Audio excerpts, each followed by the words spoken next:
बीच में जौन फेज आई तो वो जानते बानी कि 2015 में फिर लालू के संगे अइले।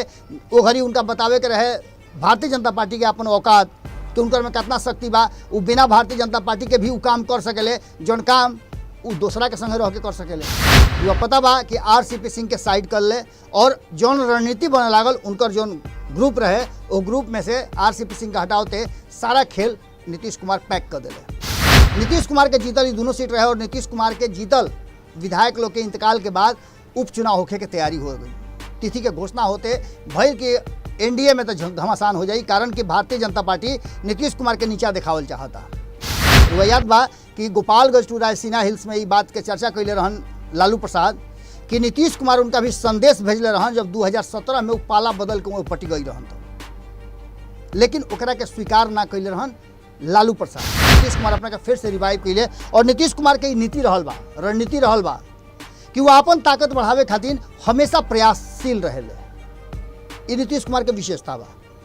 बाकी लोग जब उनका लगे पावर और शक्ति आ जाला तो बैठ जाले। नीतीश कुमार हार में भी जीत देखेले। अब बिहार के राजनीति में अब खिलाड़ी जब लालू प्रसाद नैखन सदेह तो निश्चित रूप से नीतीश कुमार खिलाड़ी बाड़े।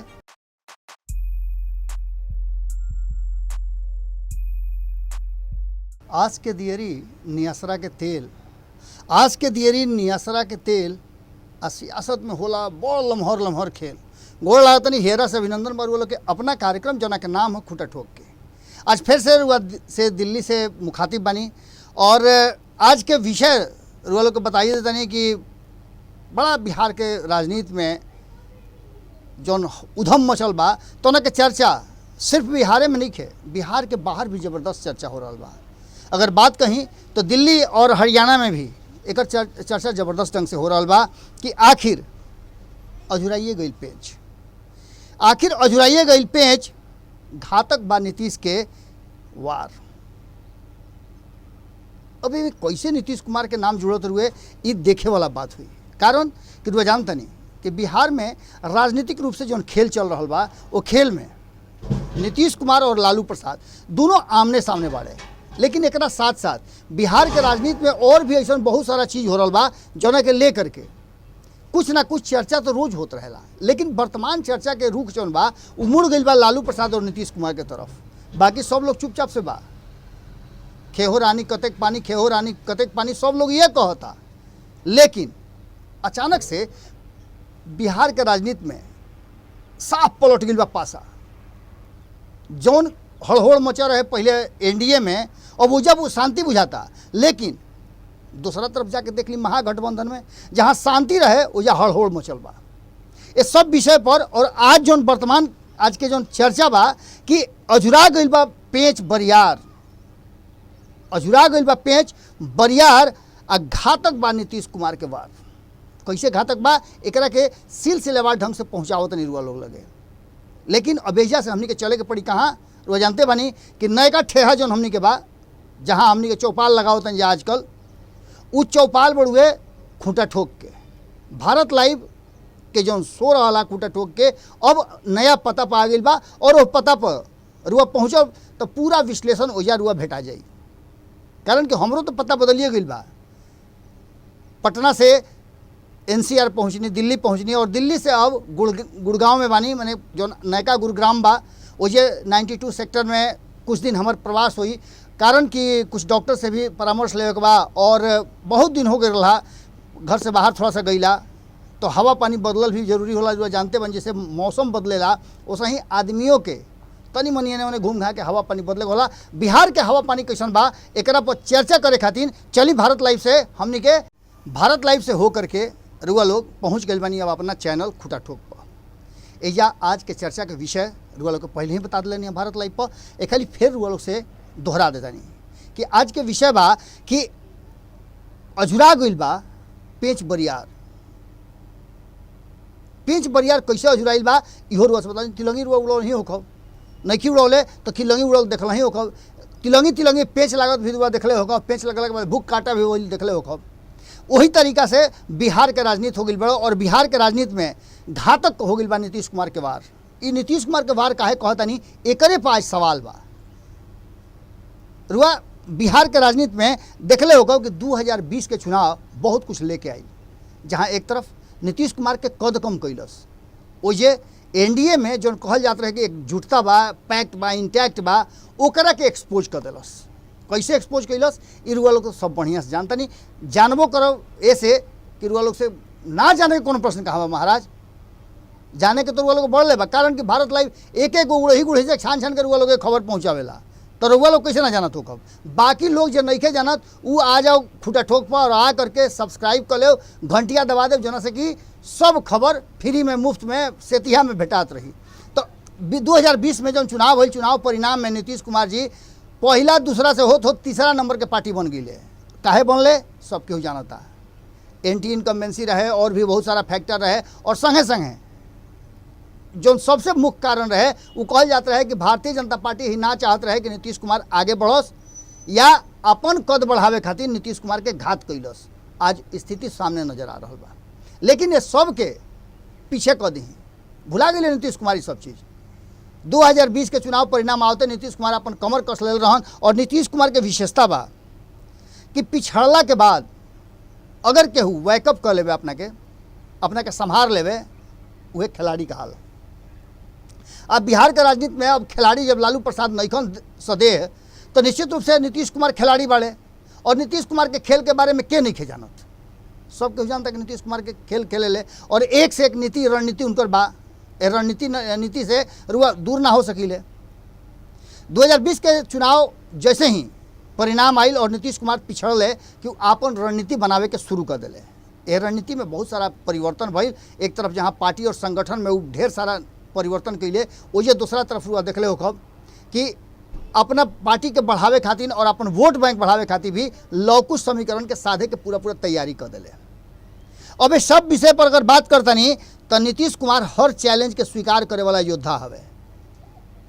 याद करी रुआ वो दिन 90 के दशक, अरे ओकरो पहिलो रुआ जाइब तो देखब कि नीतीश कुमार और लालू प्रसाद में कितना मेरिया रहे, दोनों एक दूसरा के कितना कम अथी साथ देते रहन। लेकिन ओकर परिणाम का भइल, ओकर परिणाम सबके जानता। ओकर परिणाम भइल कि नीतीश कुमार और लालू प्रसाद के दोस्ती बिहार के सत्ता में परिवर्तन कैलस और कांग्रेस के सत्ता से निकाल के फेंक दिहल लोग। लेकिन दोस्ती लंबा चलल ना, नीतीश कुमार अपना के फिर से रिवाइव कैले। और नीतीश कुमार के नीति रहल बा, रणनीति रहल बा कि वो अपन ताकत बढ़ावे खातिर हमेशा प्रयासशील रहेले। ये नीतीश कुमार के विशेषता बा। बाकी लोग जब उनका लगे पावर और शक्ति आ जाला तो बैठ जाले। नीतीश कुमार हार में भी जीत देखेले और जीतला के बाद जे ओकरा के सहेज के समेट के रखे उहे वीर कहाला। कारण कि देखी हार रुआ के दूगो चीज़ सिखावेला। पहिलका चीज़ तो सिखावेला कि रुआ प्रयास जौन कहीं वो प्रयास कहीं ना कहीं कमजोर रहे, जौना के चलते रुआ जगह पर ना पहुँच पैनी। ओकरा खातिर रुआ आगे और थोड़ा प्रयास करे के पड़ी। और दूसर का बात कि कहीं ना कहीं हार रुआ के ये भी देखावेला कि रुआ में यूनिटी कितना रहा, यूनाइट कितना नहीं रहा और दुश्मन कितना बरियार रहा। ओकर रणनीति नीति रुआ समझनी कि ना समझनी। नीतीश कुमार ये सब के माहिर मानल जाले। हर लड़ाई में वो आपन रणनीति के साथ साथ वो सब बात वो सोचे ले करे ले जौन बात उनका के आगे एक डेग लेके जाओ। चुनाव के बाद भी बहुत सारा परिवर्तन भइल, लेकिन वर्तमान परिस्थिति में बीजेपी के साथ जब अइले नीतीश कुमार लालू प्रसाद के मुख्यमंत्री बनौला के बाद जब उनका ये बुझा गई कि अब लालू प्रसाद के संगे चलल बड़ा मुश्किल बा, उनकर आपन कद ओमें लुका जाता, छिप जाता, तो आपन कद बढ़ावे के शुरू कैले। जनता पार्टी के गठन भई रहे, पते बा समता पार्टी अपन बनौले और समता पार्टी बना करके वो अपन दम अपन जौन साथी रहन संगतिया रहन सब के लेकर के आ गई। एक बाद रुआ कहानी मालूम बा कि जब अइले तो दिल्ली गईले और दिल्ली से लौट करके फिर बिहार अइले और बिहार आकर के जौना व्यक्ति के बिहार के सत्ता में बैठावे में उनकर भागीदारी रहे ओकरा के सत्ता से बेदखल करके अपने सत्ता पर बैठ गए। लेकिन 2020 के बाद बीच में जौन फेज आई तो वो जानते बानी कि 2015 में फिर लालू के संगे अइले। वो घड़ी उनका बतावे के रहे भारतीय जनता पार्टी के अपन औकात कि उनकर में कितना शक्ति बा, वो बिना भारतीय जनता पार्टी के भी वो काम कर सकेले जौन काम वो दूसरा के संगे रह के कर सकेले। यानी कि सत्ता पावे खातिर उनका भारतीय जनता पार्टी के सहारा के जरूरत नहीं है। वो जरा के चाहिए वो सहारा उनका भेटाई और वह आदमी सत्ता में आई। ये सब बात के कहिए दिले रहन। अब रुआ से बताओ तनी कि 2020 के चुनाव परिणाम के बाद बहुत सारा चीज़ बदलल, कहल गई कि नीतीश कुमार अब बाहर हो जाए हैं, सत्ता उनका हाथ से चल जाई, कुर्सी छिना जाई। लेकिन नीतीश कुमार हमें कुर्सी पर बैठल बड़े। लेकिन वो घड़ी भी रुआ याद हुई कि नीतीश कुमार कब घुड़की मार के कहली बाहर निकली हैं, ये कहल बड़ा मुश्किल रहे। भारत लाइव रुआ के ये बात बतावत रहे शुरू से कि नीतीश कुमार के कमजोर आंकल कहीं ना कहीं बिहार के राजनीति में उनका प्रतिद्वंदी लोग खातिर बड़ा मुश्किल हुई और ये कष्टकारक भी हो सकेला। अब स्थिति लगभग वही पहुँचे वाला बा। एनडीए में कहल जाता है कि बहुत हड़बड़ मचल बा, लेकिन सब कुछ संभाल ले नीतीश कुमार। और सब कुछ संभालला के बाद रुआ देखते बानी कि कौना तरीका से वो सब खेल रच दिले। एक खेल रचला के बाद अब एगो नया परिवर्तन भइल बा कि उनका सीधे जवाब देवे के रहे तेजस्वी यादव के, वो तेजस्वी यादव के और वो लालू प्रसाद के, जौन की नीतीश कुमार के ऑफर ठुक दिले रहन। रुआ याद बा कि गोपालगंज टू रायसीना हिल्स में ये बात के चर्चा कैले रहन लालू प्रसाद कि नीतीश कुमार उनका भी संदेश भेजले रहन जब 2017 में वो पाला बदल के वो पटी गई रहन तो। लेकिन ओकरा के स्वीकार ना कैले रहन लालू प्रसाद, उनका परिवार के लोग स्वीकार ना कैले रहे, कारण कि नीतीश कुमार लोग के छोड़ करके और फिर से एनडीए में चल गई रहन। नीतीश कुमार ये सब बात भुला लेना। देखिए रुआ लोग से कई हाली बात कह चुकल बानी कि नीतीश कुमार अपन जरा संगे झमेला भइल बा, जे नीतीश कुमार के नीचा देखौले बा, ओकरा से भुलास ना, ओकरा से बदला जरूर लेवेले। स्थिति सामने आई 2020 के चुनाव के बाद भी एगो स्थिति आई कि नीतीश कुमार के ऑफर मिले के चाहत रहे राष्ट्रीय जनता दल से, लेकिन राष्ट्रीय जनता दल के तरफ इशारा करते करते देखते देखते कोनो तरह के सिग्नल ना आयल। अगर सिग्नल आयल भी तो नीतीश कुमार से उनकर कुर्सी छोड़े खातिर सिग्नल आयल। नीतीश कुमार के ई इशारा कल गई कि नीतीश कुमार जब मुख्यमंत्री के कुर्सी छोड़ी है तब वहीं उनका से कोनो साथी दोस्ती या मेरी हई या फिर वापसी उनकर संभव बा। आ नीतीश कुमार चाह ना सकेले। जब तक ले नीतीश कुमार के दूसरा कुर्सी के व्यवस्था ना हुई तब तक ले वो अपन कुर्सी छोड़ ना सकेले। इस सब बात के बाद वो वक्त आ गई जब उपचुनाव के तिथि के घोषणा हो गई। नीतीश कुमार के जीतल दोनों सीट रहे और नीतीश कुमार के जीतल विधायक लोग के इंतकाल के बाद उपचुनाव होखे के तैयारी हो गई। तिथि के घोषणा होते भई कि एनडीए में तो घमासान हो जाई, कारण कि भारतीय जनता पार्टी नीतीश कुमार के नीचा दिखावल चाहता। यो बात सामने आई कि चिराग पासवान और जौन अन्य लोग बा दू खेमा हो गई बा एलजेपी में, उनमें चिराग पासवान खाली फिर से भारतीय जनता पार्टी खातिर फील्डिंग करी है और नीतीश कुमार के दोनों सीट पर रही हैं। लेकिन नीतीश कुमार ये सब जानत रहन। 2020 के चुनाव में भी नीतीश कुमार जानत रहन कि उनका संगे घात होई, लेकिन हाथना बड़ा होई उना जानत रहन, ना तो वही घड़ी उच्चेत गई रहते। स्थिति सामने आई और जैसे ही घोषणा भइल तिथि के कि नीतीश कुमार अपन पूरा रंग रूप और रणनीति के तैयारी शुरू कर दिले। रुआ पता बा कि आरसीपी सिंह के साइड कर ले और जौन रणनीति बने लागल उनकर जौन ग्रुप रहे वो ग्रुप में से आरसीपी सिंह का हटावते सारा खेल नीतीश कुमार पैक कर दिले। कैसे उनका तेजस्वी यादव के जवाब देवे के बाद कैसे दोनों सीट जीते के बाद, चूँकि प्रतिष्ठा के प्रश्न बन गई रहा और प्रतिष्ठा के प्रश्न बन गया के बाद नीतीश कुमार पीछे हटे वाला नहीं खन। नीतीश कुमार जौन तारापुर और कुशेश्वर स्थान के दूगो सीट के उपचुनाव बड़ुए वो दोनों सीट उनका जीते के बड़ुए और ओकरा खातिर वो रुआ के बतैले रही, काल्हो बतैले रही, एक दिन पहले भी बतौले रही कि नीतीश कुमार के जौन चौकड़ी बा वो पूरी तरह से ओजा पहुँच गई बा। हालांकि कुशेश्वर स्थान और तारापुर दोनों सीट नीतीश कुमार जीते के हर संभव प्रयास करी हैं। राष्ट्रीय जनता दल बात के घोषणा कर दिले रहे, चूँकि कुशेश्वर स्थान 2020 में कांग्रेस लड़ रहे और कांग्रेस कहत रहे कि वो सीट छोड़े के तैयार नहीं थे, लेकिन राष्ट्रीय जनता दल के कहना रहे कि हम दोनों सीट ले करके अपना खाता में रखो। मामला ये उलझ गई और एमे कहल जा रहा बा कि नीतीश कुमार बड़का खेल खेल दिले। नीतीश कुमार कांग्रेस में कन्हैया कुमार के भेज करके, कारण कि कन्हैया कुमार 3 दिन पहले 4 दिन पहले आ करके नीतीश कुमार के सबसे करीबी व्यक्ति जौन कि अशोक चौधरी बा उनका से भेंट कैले और भेंट कैला के बाद बंद कमरा में प्लान बनल कि कैसे तेजस्वी यादव के डाउन करे के बा, हेट करे के बा। वो पूरा प्लान बनल और प्लान के बना करके नीतीश कुमार दे दिले। कन्हैया कुमार के अइला के बाद राष्ट्रीय जनता दल के भीतर खलबली मच गई। एक तो करैला ऊपर से नीम चढ़ाई हो गए, पहलू एक दिन बतौले रही। एक तरफ जहाँ तेजस्वी यादव अपना घर और परिवार से परेशान बढ़े, बड़ भाई तेज प्रताप यादव जो उनका के मुखिया बनावे के, बिहार के मुख्यमंत्री बनावे खातिर और कई गो बात कहले रहन, अब उनका साथ छोड़ करके उनका से अलगे हो गई बड़े। एगो उदू टेंशन रहले रहे, दूसर का कन्हैया ऐसा टेंशन।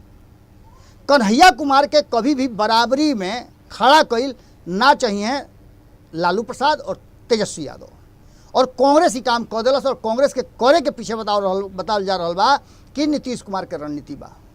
कांग्रेस सॉफ्ट हो गई बा नीतीश कुमार के प्रति, और आगे के रणनीति और बढ़हन बा, लमहर रणनीति बा। कारण कि ये भी बात कहल जा रहा बा कि राष्ट्रीय जनता दल में भी बहुत सारा लोग बा कि तेजस्वी यादव और उनका टीम के नयका व्यवहार से बड़ी भीतरे भीतरे अकुलाइल बा।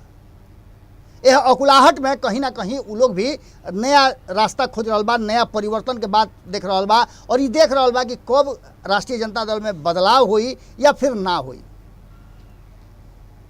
अब इस सारा मामला में कन्हैया कुमार के सामने ले आ देना, जबकि रुआ जानता नहीं कि कन्हैया कुमार राष्ट्रीय राजनीति में एक बड़ा चेहरा हो गई बाड़े, यूथ के बीच में उनकर कनेक्टिविटी बहुत ज़्यादा बा।